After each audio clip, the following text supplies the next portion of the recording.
English গ্রামারে sentence connector ছাত্রছাত্রীরা কঠিন মনে করে। প্রথমে কনজাংশনটা জানা দরকার। কনজাংশন জানা থাকলে সেন্টেন্স কানেক্টরটা একটু সহজ হয়। Conjunction conjunction A conjunction is a word which joins words, phrases or sentences. Conjunction হচ্ছে সেই ওয়ার্ড যা দুটো ওয়ার্ড, দুটো ফ্রেজ, দুটো ক্লজ বা সেন্টেন্সকে যুক্ত করে। কনজাংশন মূলত তিন প্রকার। Number 1 coordinating conjunction, number 2 subordinating conjunction, number 3 correlative conjunction. Coordinating conjunction আমরা জেনে নেই, যে সকল কনজাংশন দুই বা ততোধিক একই জাতীয় ওয়ার্ড বা ক্লজ যুক্ত করে। সাধারণত কম্পাউন্ড সেন্টেন্সে অ্যান্ড, বাট, অর এগুলোকে কোঅর্ডিনেটিং কনজাংশন বলা হয়।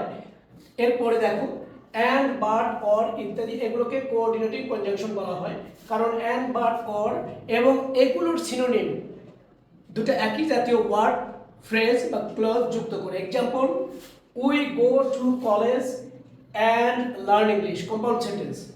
Do or die, compound sentence. He is poor but he is unhappy, compound sentence. Coordinating conjunction দিয়ে কম্পাউন্ড সেন্টেন্স গঠন করা হয়। Subordinating conjunction as, because, since, though, although, that, so that, as, so ইত্যাদি।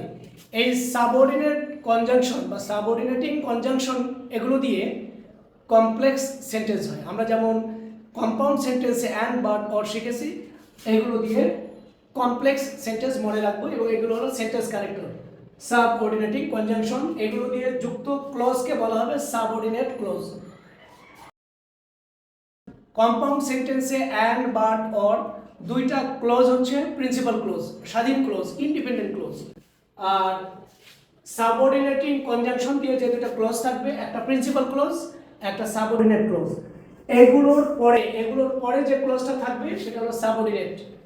আর স্বাধীন যেটা থাকবে, যেমন though he is poor he is honest, though এর পরে যেটা এটা হচ্ছে সাবঅর্ডিনেট ক্লজ, আর হি ইজ অনেস্ট এটা হচ্ছে প্রিন্সিপাল ক্লজ থাকে। আমরা বিস্তারিত দেখে নেব পরবর্তী ভিডিওতে।